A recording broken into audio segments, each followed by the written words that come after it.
Selamat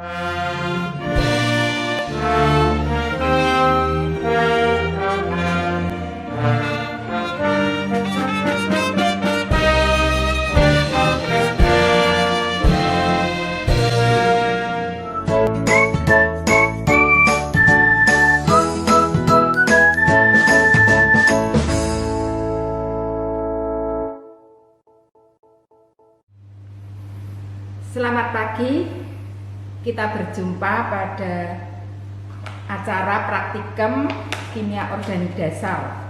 Jadi ini karena masih dalam suasana pandemi, jadi mahasiswa tidak bisa mengerjakan praktikum secara langsung di laboratorium. Sehingga untuk memahami semua praktikum yang akan dipraktikumkan pada semester ini, kami sebagai pengampu mata praktikum kimia organik dasar akan memberikan secara virtual. Jadi kami yang melaksanakan praktikum nanti supaya kalian memiliki gambaran dari apa yang seharusnya kalian lakukan di laboratorium. Kita mulai dengan percobaan yang pertama, yaitu rekristalisasi dan penentuan titik leleh. Untuk rekristalisasi dan penentuan titik leleh itu dimulai dari menentukan jenis pelarut yang sesuai untuk rekristalisasi sampel senyawa organik berbentuk padat. Jadi ini rekristalisasi itu adalah salah satu cara pemurnian senyawa organik berbentuk padat berdasarkan perbedaan kelarutan. Nah, ini seharusnya sampel padat yang akan direkristalisasi itu ada 3, yaitu aset anilida, naftalena, dan asam salisilat. Namun pada percobaan kali ini akan dicoba salah satu saja, yaitu aset anilida. Nah, untuk menentukan pelarut yang sesuai untuk rekristalisasi itu kita mencoba dengan 2 pelarut yang berbeda. Nah, ini untuk aset anilida yang akan kita rekristalisasi, ya. Jadi nanti disiapkan 5 ml Aquades, ya. Jadi ini kita ambil 5 ml Aquades. Nah, kita masukkan di dalam tabung reaksi.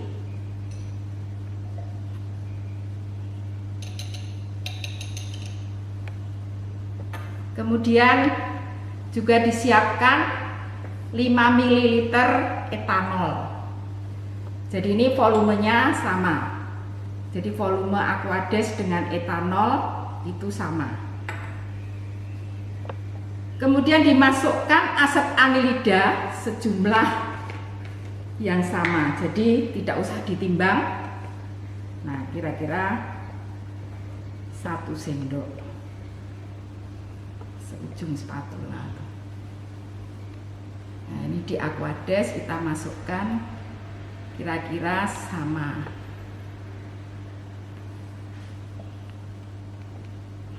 Kemudian yang di etanol juga dimasukkan kira-kira sejumlah yang sama.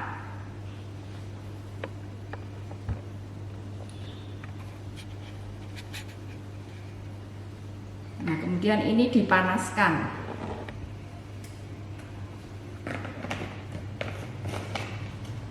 Untuk pemanasan yang menggunakan pelarut Aquades itu bisa menggunakan lampu spiritus.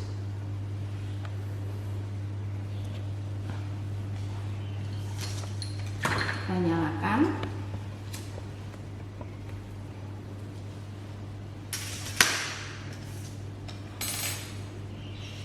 Jepit. Nah, ini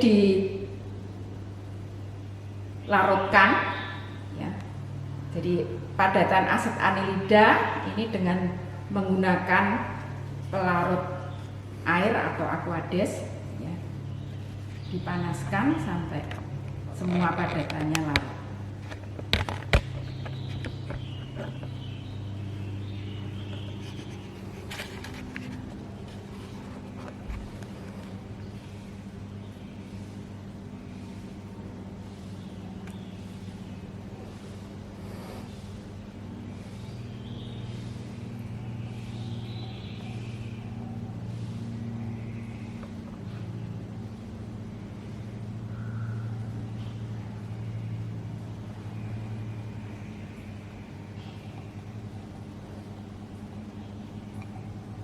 Nah, ini sampai kita goyang-goyangkan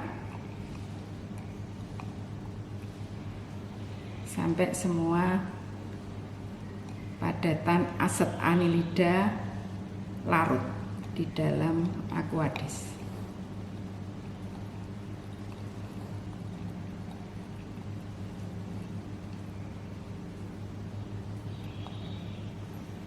Nah, ini saya kira sudah larut ya, sudah larut. Kita diamkan di suhu kamar. Kemudian untuk yang menggunakan pelarut etanol itu kita untuk pemanasannya kita tidak menggunakan lampu spiritus, tetapi menggunakan penangas air. Kenapa? Karena etanol itu mudah menguap dan titik didihnya kan lebih rendah daripada Aquades. Nah, kita masukkan di dalam penangas air.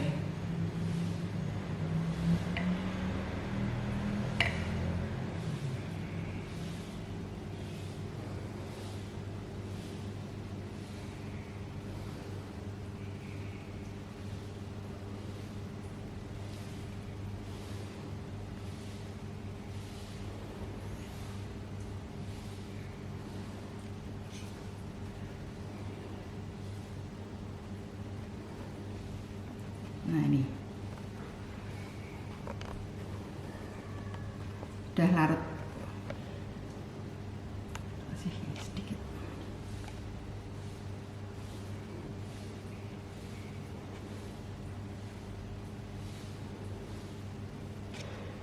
Ya, ini sudah larut asetanilidanya.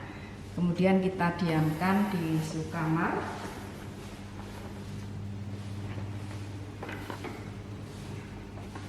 Nah, sebetulnya untuk mempercepat pendinginan itu bisa dengan bantuan air mengalir. Jadi di sana, jadi kalau mau cepat dingin itu bisa menggunakan bantuan air mengalir. Jadi ini kita jepit. Nah, kita bisa mendinginkan dengan bantuan air mengalir.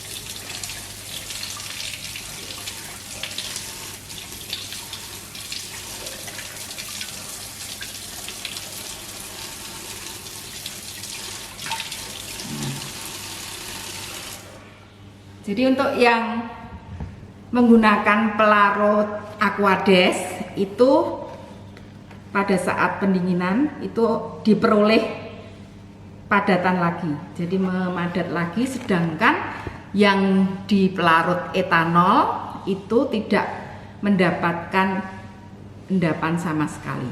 Jadi tidak ada padatan yang terjadi di pelarut etanol. Sehingga dari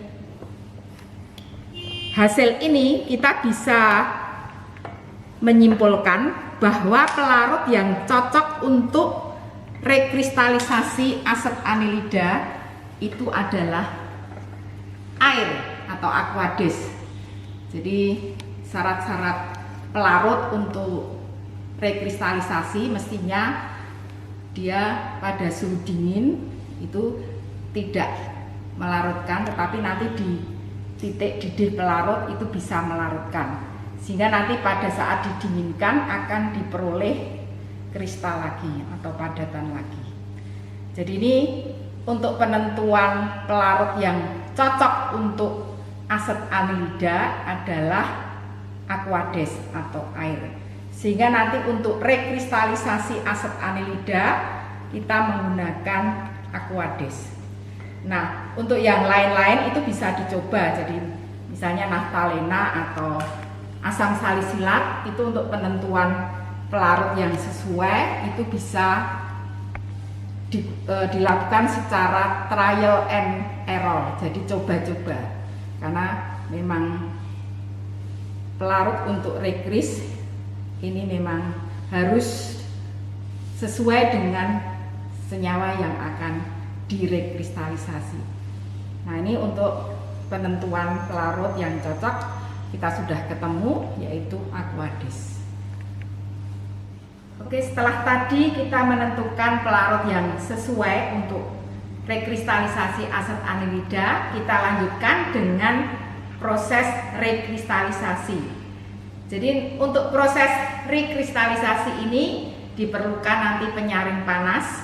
Sebelumnya kita menyiapkan penyaring panas yang akan dipakai untuk penyaringan panas. Jadi ini alat penyaring panas.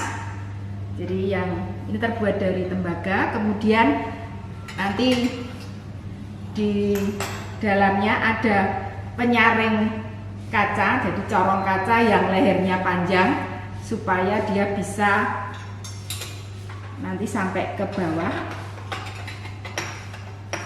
Jadi melebihi dari ujung dari penyaring panas ini. Kemudian di bawahnya kita kasih Erlenmeyer untuk menampung filtrat yang nanti kita saring. Kemudian disiapkan juga kertas saring ya.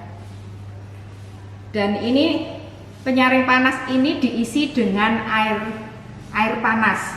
Jadi sebelumnya kita sudah memanaskan air ya.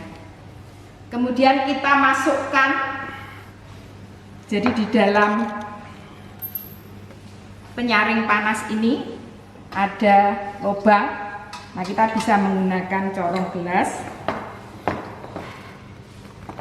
Kemudian kita bisa menggunakan, jadi kita memasukkan air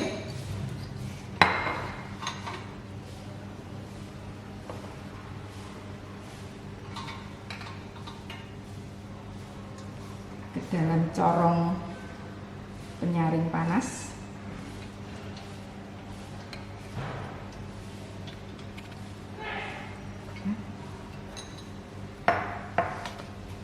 Sampai penuh.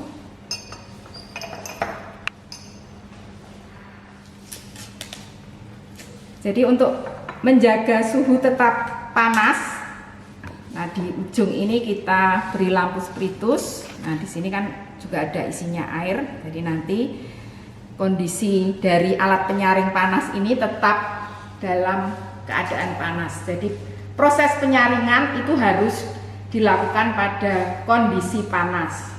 Nah supaya senyawa yang kita rekris itu semuanya nanti dalam bentuk filtrat yang akan nanti mengalir ke Erlenmeyer.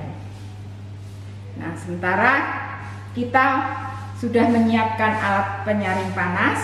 Nah untuk rekristalisasi aset anilida, kita timbang 2 gram aset anilida, kemudian kita masukkan di dalam beker gelas. Nah karena tadi pelarut yang cocok untuk rekristalisasi aset anilida itu adalah Aquades. Nah ini kita menggunakan Aquades sebanyak 50 ml. Jadi kenapa menggunakan Aquades sebanyak 50 ml? Nah ini nanti kalian harus mencari ya. Jadi dari tugas sebelum praktikum kalian harus mencari data kelarutan aset anilida itu di Aquades pada suhu kamar berapa, kemudian di titik didih Aquades itu berapa kelarutannya. Jadi volume dari Aquades yang digunakan itu harus menggunakan perhitungan. Nah ini kita menggunakan 50 ml Aquades, kemudian kita larutkan menggunakan pemanas, bisa menggunakan magnetic stirrer with hot plate atau bisa menggunakan kompor, bisa kompor listrik. Nah kita tunggu sampai semua endapan atau padatan aset anilida ini larut. Proses pemanasan pelarutan aset anilida dengan Aquades, ini sudah larut semua. Nah, ini untuk, karena dilihat ini kalau larutannya berwarna, ini bisa ditambahkan karbon aktif, jadi untuk menyerap warna. Jadi kita tambahkan sedikit saja karbon aktif. Jadi penambahan karbon aktif dilakukan setelah semua asetaldehyda larut ya. Ini karena warnanya hitam, nanti tidak kelihatan kalau belum larut. Nah, kemudian kita lakukan penyaringan dengan alat penyaring panas.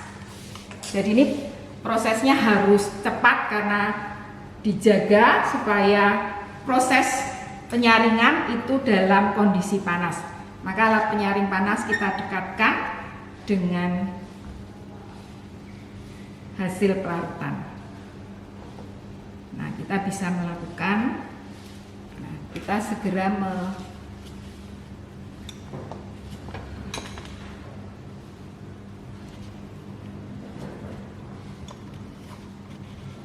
dengan dilewatkan pada pengaduk kaca, pengaduk gelas. Nah, filtratnya akan turun ke bawah ke Erlenmeyer. Itu berisi dari zat atau asetanilida yang larut. Sedangkan karbon aktifnya akan tertinggal di kertas saring.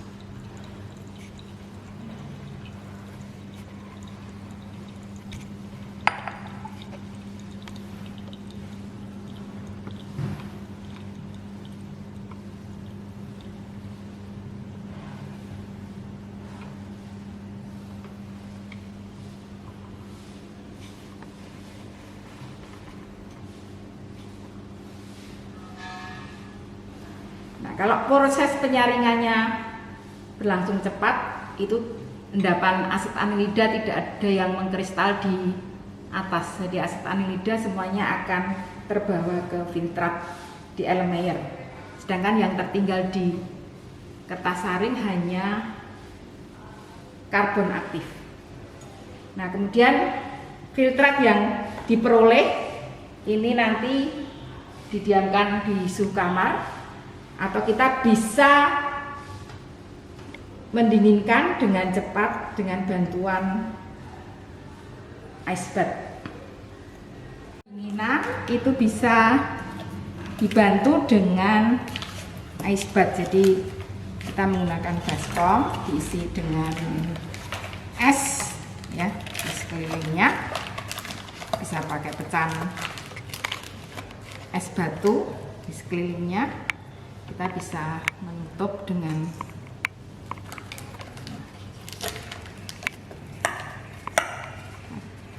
kaca arloji. Nah, kita tunggu kira-kira sekitar 15 sampai 30 menit lah sampai semua kristal asetanilida itu mengkristal. Oke, setelah proses pengkristalan selesai, kita lakukan proses penyaringan dengan alat penyaring burner. Jadi alat penyaring burner, jadi ini corong burner, ini kita gunakan kertas saring.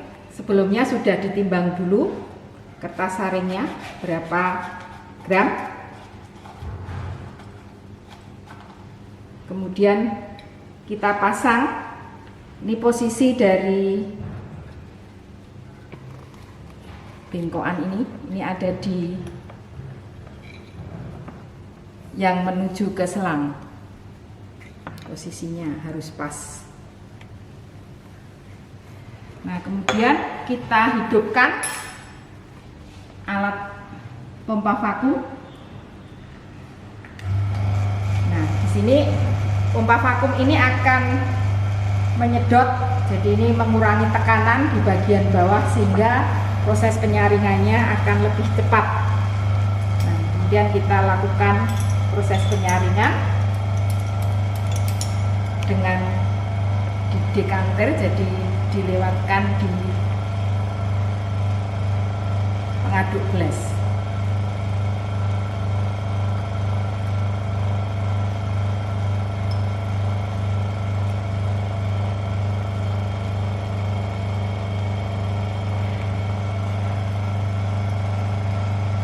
Nah, aset anilida yang tertinggal di Erlenmeyer kita bilas dengan aquades. Nah, aquades yang digunakan itu harus terukur. Misalnya kita gunakan 10 mili, nah nanti kita bisa menggunakan untuk perhitungan recovery-nya berapa. Karena aset anilida itu punya kelarutan di suhu kamar. Nah, kita menggunakan 10 ml, ini kita gunakan untuk membilas.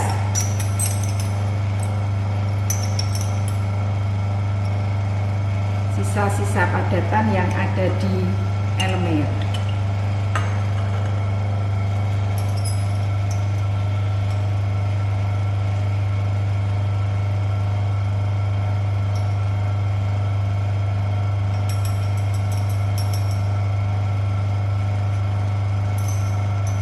Kita tunggu sampai tidak ada tetesan air yang mengalir ke bawah.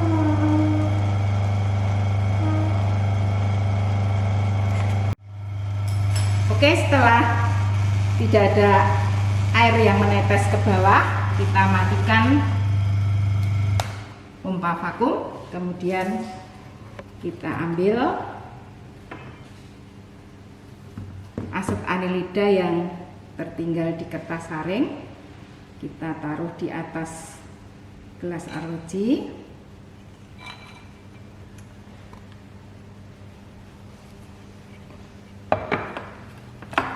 Selanjutnya kita melakukan pengeringan. Nah, kita bisa mengeringkan di oven atau bisa di bawah sinar lampu. Nah, kita keringkan di dalam oven.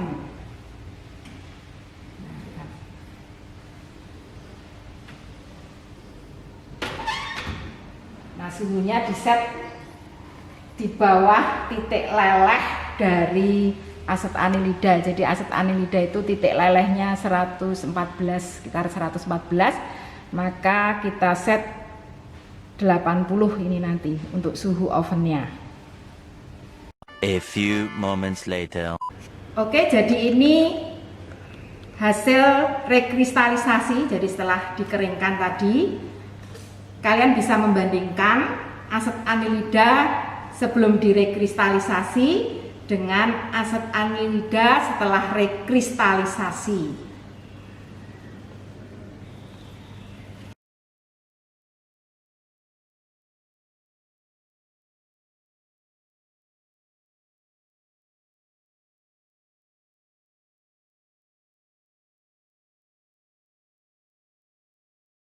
Oke, setelah aset anilida hasil rekristalisasi kering dan sudah ditimbang, nanti untuk menentukan recovery-nya kita menentukan titik leleh. Nah, untuk menentukan titik leleh itu menggunakan pipa kapiler.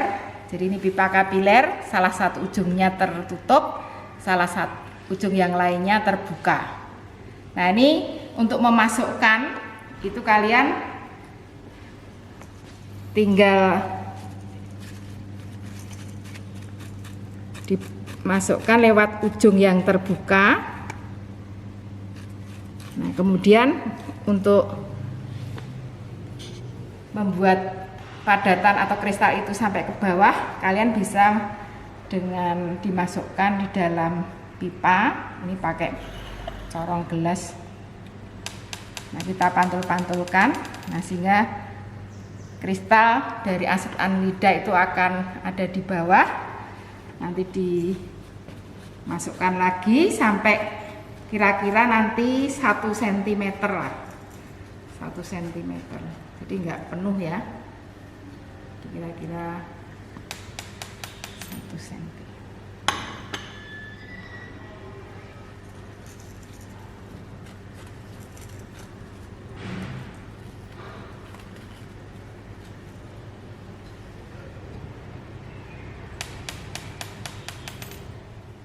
Oke, jadi ini memasukkan kristal aset anilida ke dalam pipa kapiler kira-kira setinggi 1 cm.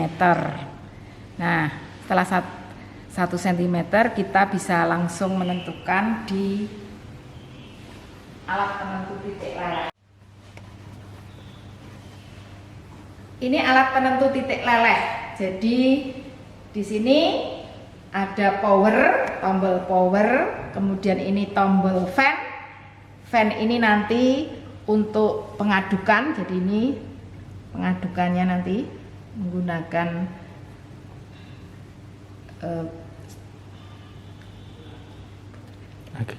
agitator. Kemudian ini lights, itu lampu. Jadi kita akan melihat dengan jelas nanti ya. Ini kaca pembesar. Kemudian yang tombol yang bawah ini adalah heater. Heater ini untuk memanaskan cairan yang ada di pipa U ini. Ya, ini pipa ini isinya gliserin. Kemudian yang tombol yang di atas itu adalah agitator. Kemudian aset anilida yang sudah kita masukkan di dalam pipa kapiler itu kita masukkan di lubang yang ada di depan termometer. Nah, kita bisa melihat. Kemudian kita atur heaternya pada suhu di bawah dari titik lelehnya ya mestinya. Jadi ini hanya sampai 100. Jadi kita bisa ke suhu 70 misalnya. Karena titik leleh dari aset anilida itu sekitar 114 derajat Celcius. Kemudian tombol agitatornya kita putar, ini sehingga terjadi perputaran di sini. Jadi nanti memutar cairan yang ada di pipa U. Nah, di sini nanti cairannya akan panas. Jadi kita bisa melihat dengan menggunakan kaca pembesar ini, melihat kondisi dari aset anilida yang ada di dalam pipa kapiler itu sambil kita melihat suhu pada termometer. Nah, suhu pada saat aset anilida mulai meleleh, jadi kalian bisa memperkirakan tadi titik lelehnya 114, sekitar 114 derajat Celcius. Nah, nanti kita bisa melihat dari termometer. Nah, suhunya kalau sudah mendekati titik leleh, misalnya sudah mencapai 80 atau 90 derajat Celcius, nah kita harus melihat dengan cermat. Jadi kita melihat ke kaca pembesar sambil melihat termometer. Jadi nanti akan kelihatan pada saat kristal mulai meleleh, jadi itu akan tadi warnanya putih ya, itu akan menjadi bening dan nanti meleleh sempurna. Nah, kalau kristal yang murni itu mulai dari saat meleleh sampai meleleh sempurna itu hanya 1 derajat Celcius ring titik lelehnya. Jadi mulai meleleh sampai meleleh sempurna itu hanya 1 derajat Celcius. Jadi kita bisa mencermati, jadi sambil melihat kristal yang ada di pipa kapiler, kemudian melihat suhu yang ada di termometer. Ya, temperatur yang ditunjukkan oleh termometer berapa. Nah, ini nanti akan teramati dengan jelas. Jadi ini untuk penentuan titik leleh.